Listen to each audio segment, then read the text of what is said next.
So, like I was saying for the third time, I'm searching to do it the Apostle Paul way, but it's been so crazy for me because it's like I want to be isolated, and people don't understand that. Like, I really feel like in this season, it's my time alone with God. It's my time alone with myself. It's my time alone spiritually. It's my time. I gotta take some time for myself. I gotta do what I gotta do for myself. I gotta grow myself alone because trying to grow myself with people, I'm not getting anywhere. And then on top of it, I'm dealing with things that are around me that I can't see clear. And the moment that I begin to see these things around me clearly, the moment the doors begin to open up, I'm removed from that situation and now I'm back homeless. So I'm going through so many different things, you know what I'm saying? Different tactics that the enemy's using. He's using bell. He using the awakening. We call it the bell. Basically where you feel like you're awakening, but you're still asleep. You know what I'm saying?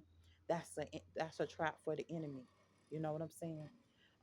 He's using vision impairment. He's using rape tactics and stuff. Most people don't understand rape tactics was a tactic of war to show that they were more powerful or more ferocious or whatever the case may be.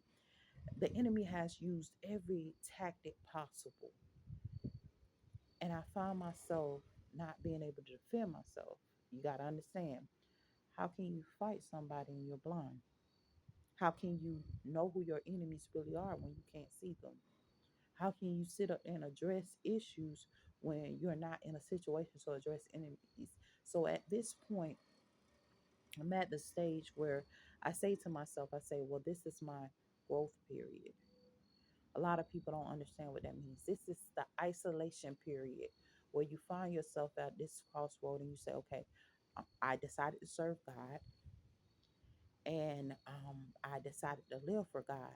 Now I got to take time out away from the craziness and devote myself to God. And that's where it gets complex because everything's crying for attention. Everything wants you to change your position of serving God.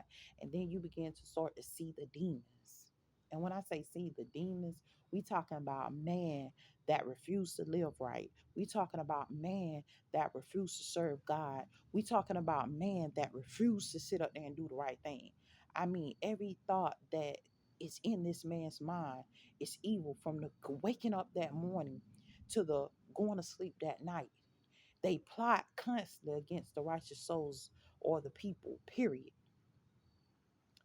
And then seeing this type of thing, you sit up there and you say, okay, well, the only way change is going to come if we bring about change. The only way change is going to come if we search out holiness and God and his righteousness in its entirety. When I say it's in its entirety, that means that a lot of times we're dealing with religious people that aren't of God, but they're teaching you to hate other people and hate God who showed up to these people in other names. By this name, you know me not.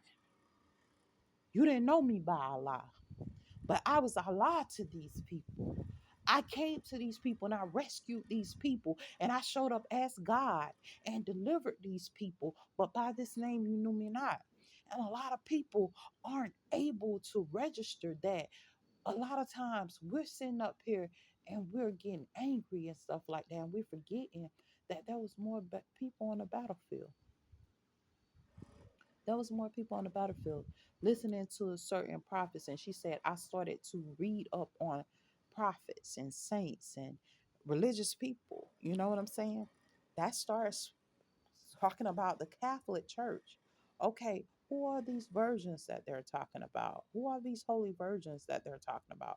Who are the saints that they keep calling on and stuff like that, calling them the archangels? Who are these people? What were they doing that made them considered angelic or um apostles or evangelists? Or we need to really read up on some of this stuff because we're proclaiming religion, we're proclaiming Christ, but we're not studying to show ourselves approved. And that becomes hard sometimes too, because like in the circumstances that I'm in, I'm like all over the place. Nobody even knows this. Like, as soon as I get situated, as soon as I start to get it, like, start to get my little fun sway going, you know what I'm saying? I gotta uproot and relocate for whatever reason. You know what I'm saying? And it's a constant battle for me because you can't understand when they say they hate God, they hate you too because you serving God. They hate me with a passion. You know, you're dealing with family members that hate you with a passion because you say, look, I'm serving God, but I'm not going to do it your way. I have family members that have asked me to go to church with them. Like, they be like, can you please go to church with me? And I'm sitting up there and I'm telling them, I say, sweetheart, I can't go to church with you. They don't understand that because they don't have to go through the attacks that I go through entering into God's house amongst so much stuff that's going on. It's not that I don't want to be close to the word of God. It's not that I don't want to hear from the man of God or the woman of God or, hear the word of God being preached to me or ministered to me because I'm constantly on YouTube listening to preaching sermons and stuff like that when I get a chance to. It's just the fact that they don't know the battles I'm facing. And here they are misunderstanding me, thinking, okay, well, you just trying to be demonic. You just trying to do your own thing. You talking about you're serving God, but you can't go to our church, and our church is the way, and our church is this. And I'm just like, look, it's not your church. It's the fact that right now I need some alone time with God. I need some alone time with God. I want to hear the preacher preach. Yes, I want to hear the preacher minister. You know what I'm saying? Because good sermons, you can't get away from that. You want to hear the word of God, but the problem starts to come up when you're listening to the word of God being preached and you're amongst chaos. It's like being in a loud room where everybody's constantly talking, competing for your attention and competing to throw you off your A game. And the word of God is being spoken and it's being spoken clear, it's being spoken powerful, but you can't receive it. And sometimes that's how it is for me entering into the church. So I'm trying to find quiet places, and stuff. And I'm gonna tell you guys something too that most of them don't know. YouTube ministry has been a deliverance in itself for me.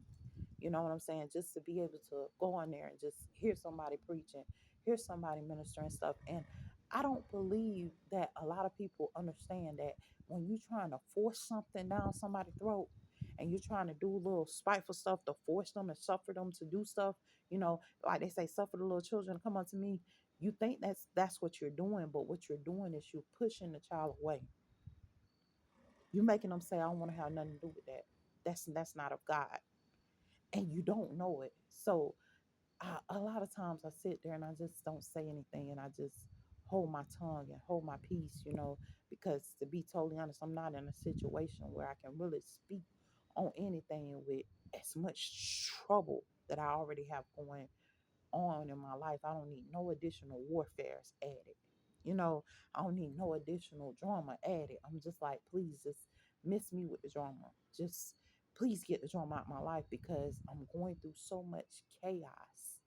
So it's just ridiculous. And to bring about order is taking forever because it seems as soon as I bring order, as soon as I bring something into submission, as soon as I get a little bit of order around me, as soon as God people begin to intervene and bring order and put order in the background, because the background sometimes it's the worst thing.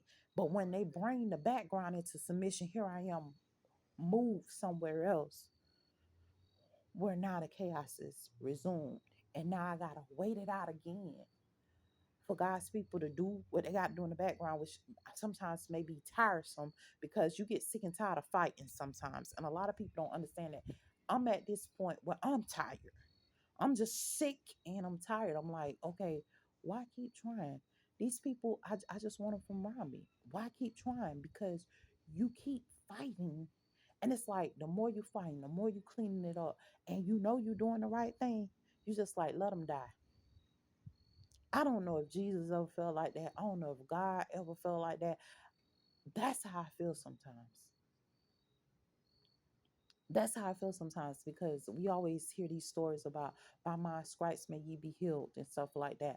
I know if I do what I'm supposed to do with my life, I know that your life can actually be healed by the actions that I take. If I'm doing what I got to do in the courtroom, I know that your life actually stands a chance because I'm doing what I have to do in the courtroom or whatever the case may be. But at this point, no matter how hard I fight with the switches, the tears, the setups, you know, and knowing they see it as a joke, knowing the staging of the area and knowing how the background playing it, you see the setup of things. You sit up there, you realize my phone taps. So a lot of the phone calls that I'm trying to make out ain't going nowhere. It's going to the same people. So every time I'm crying out, these same people are hearing it. Sometimes I feel like my testimony is looked at as a joke because they're sitting up there and they're listening to my testimony, but don't know that I'm the one actually dealing with it. This is my reality. This is not a joke to me, whether assimilated or not.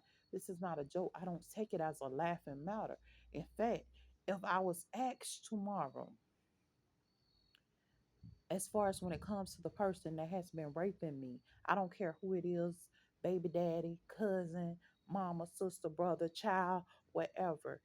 As far as when it comes to that, if I was asked to say, would you incarcerate this person? I definitely would,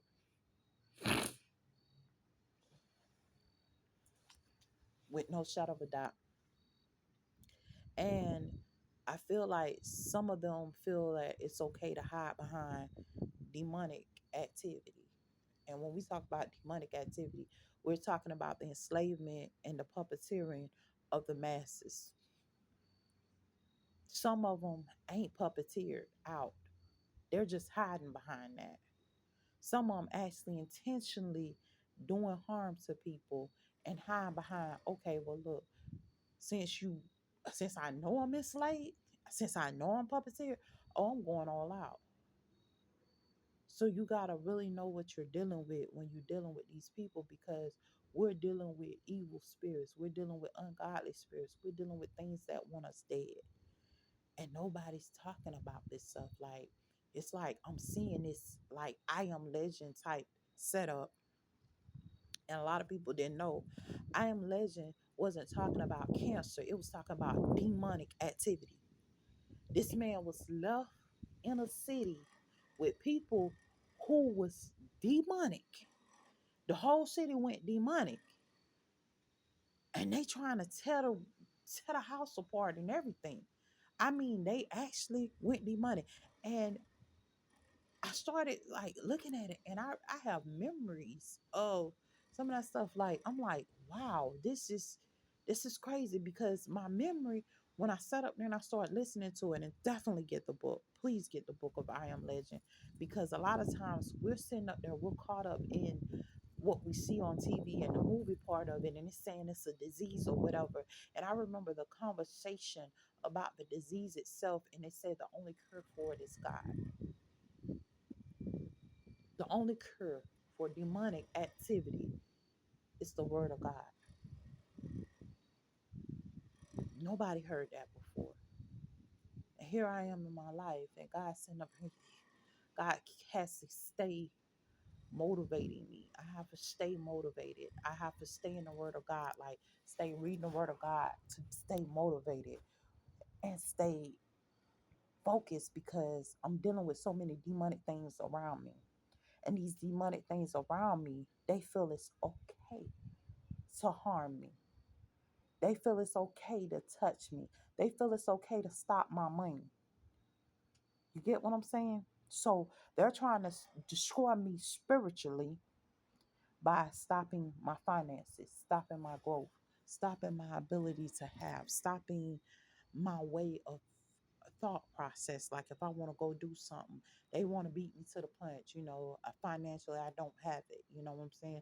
So there's a multitude of different things, and we talk about abuse. When we say financial abuse, I have been through every form of abuse it is: financial abuse, physical abuse, emotional abuse, mental abuse. I mean, when you talk about it, psychological abuse to the utmost, where they are just straight being deceptive, manipulative, and stuff like that. We talk about mental abuse. Mental abuse is more considered towards, uh, uh, um, how can I put it? A programming method, but also connected with the mental abuse is psychological abuse, which says, okay, I'm going to embed a seed in this person and make sure they're psychologically damaged, mentally damaged. Like we're talking about the damaging of the abuse that I have sustained and stuff like that. And nobody knows, you know what I'm saying? I'm trying to use public services, and looking at the public services, I started to realize why it's so important to have your own. So now I had to leave, you know, at one time I was on Medicaid. I had to let Medicaid go. One time I was on all these services. I had to let all those services go and just like actually just place myself in the hand of God and say, okay, well, God, I know you invented these services to help us, but at the same time, I'm just going to focus on you, and I'm going to try to earn my own wage, earn my own money to afford my own care. And that's when it becomes hard, because it's rare that you get a lot of money. It's rare that you get money. It's rare that you get opportunities. I mean, when we talk about jobs don't even want to pay a fair wage. So you're on the job, you're trying to get paid a fair wage. The job does not want to pay a fair wage. um you're trying to sit up there, you're trying to dig yourself out of poverty, being homeless, and all this different stuff. And every time you feel like you're trying to take one step, the enemy's taking two. The enemy's behind you, walking everywhere you go. The enemy's, you trying to buy a apartment, they're telling you 900 when you know the apartment ain't even worth 900. It's really not even worth five, it may be 350. The apartment itself may be worth $350, but if you're paying 900 and some dollars, how many times over have you actually paid for that one apartment? So you're dealing with inflation, and inflation says, okay, I'm paying for my way, I'm paying for another person's way, but that other person rides for free. I remember looking at the Wizard of Oz and the song saying, you can't win, you can't break even, you can't get up out of the game. It's like the Crow anthem and stuff like that. And starting to see it now with COVID. And we weren't recognizing certain things like the disability part of it, the the killing of spirits. You want to do something so bad, you know what I'm saying? And then we talk about a raisin in the sun. The raisin in the sun is that spirit. Will it dry up? Will your spirit dry up? Will you sit up there and will you inherit sores, and will these sores run? But they feel like everything's sweet for you, not knowing that you're dying because you started off as a grape, and now you have become a raisin because you was left in the sun. You're still sweet, you still carry your same charisma, but you're not half of what you used to be, because all the water and other things that made you who you are have been somewhat removed. We're dealing with a time where we really need to wake up. We're telling our children, and I told these people this: oh, snitches get stitches. Snitches get stitches. Snitches get stitches. Now comes the question: who are we snitching to? When we are in a situation where law enforcement seems to aid and abet criminal activity in our communities. Who are we snitching to? Who am I telling something to? Who am I gonna tell? When I'm calling law enforcement, and law enforcement, I'm telling them, hey, you got officers out here kidnapping me, and they on the phone pretty much laughing. Who am I going to tell? Who am I going to divulge the information to about all the criminal behavior? You know what I'm saying? And to even speak about it and stuff like that. Sometimes I feel like, what, Jaguar right? Y'all been know this was going down. Y'all been knew certain stuff was happening. Y'all didn't speak up on it.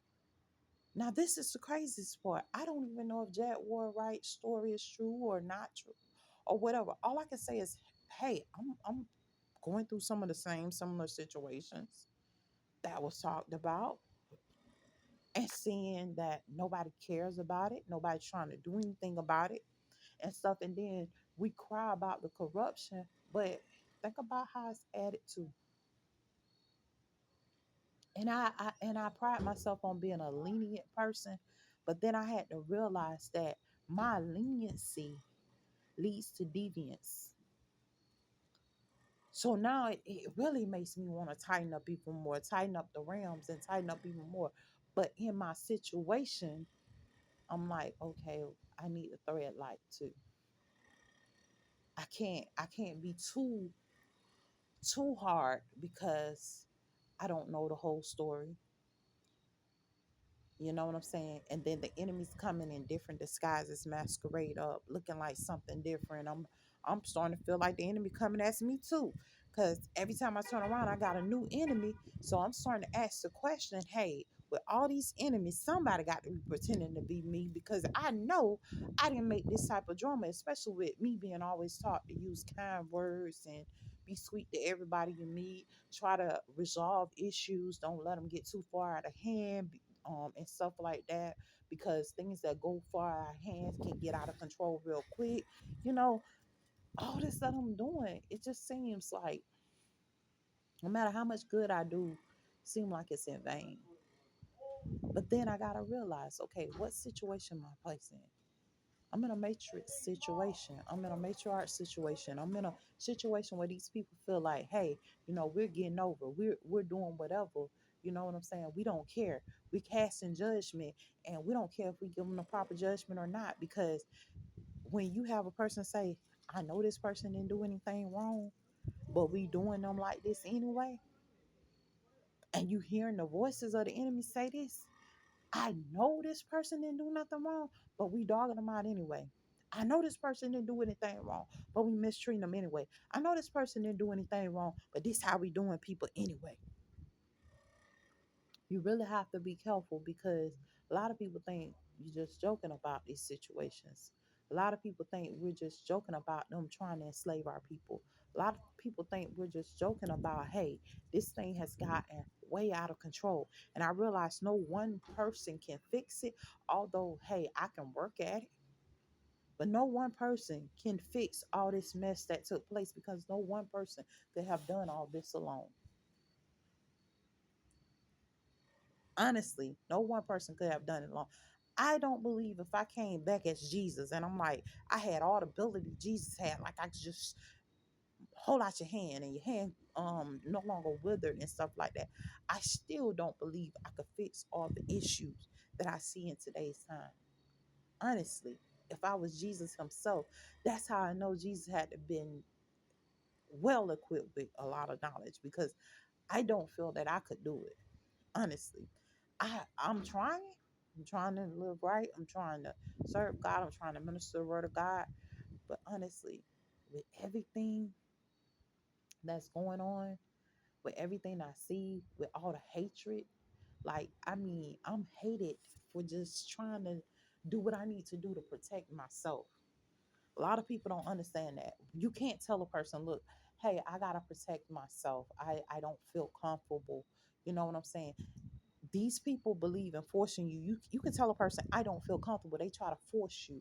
And that's like a predator spirit that's within them. And sometimes I start to pick up like channeling predator spirits that are around me, unclean spirits that are around me.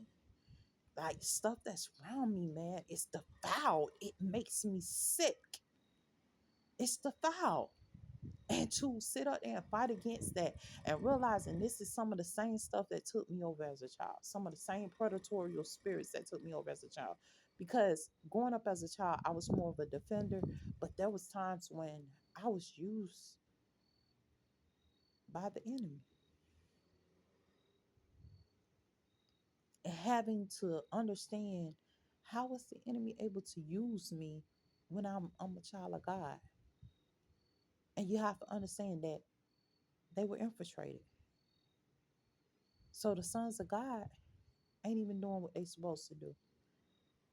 Law enforcement, it's like having a whole police force of corrupt officers. All you can do is just move to a different area because you can't really do nothing in that area. But then they begin to spread that disease. So it's no isolating it. It's no cutting it off. All that mess is just spreading, and it's spreading all over the country, all over the nation. And it's sickening the people. Man, anyway, this is just me venting. This is my testimony. This is just me getting some stuff off my chest, telling y'all the truth about switches and tears, because that's what it really is, because I can do something right. I'm gonna be real honest with you. Tonight I was washing clothes, right? And I had put a bag. The bag wasn't open at all. Looked like somebody bust open the bag, took some of the washing powder out, and left it bust in the bottom of my bag. Washing powder all over the clothes before I washed them. It's a good thing I brought an extra bag just in case. That's what saved my clothes when I washed them from actually having washing powder all over them. Just stuff like that, like a person sitting there being as vindictive as possible, following you everywhere, like just, and you can't see them, or you can put your hands on them and knock the hell out of them. Honestly, that's how I really feel, like just kicking they behind up and down the street. And you can't do that. And you can't really train, because you can try to train, you can try to tone your body, you can try to go through all this, man. Half of the time you spent blacked out, doped up, messed up, and angry at what's happening to you, because you've been kidnapped. And we don't talk about people that's being kidnapped right in front of us. And they talk about human trafficking, but human trafficking happens domestically. We don't talk about none of that stuff. It's happening right here, domestically. Some of us are looking at people that are being human trafficked, and they're not able to tell you anything. They're not even able to say they so.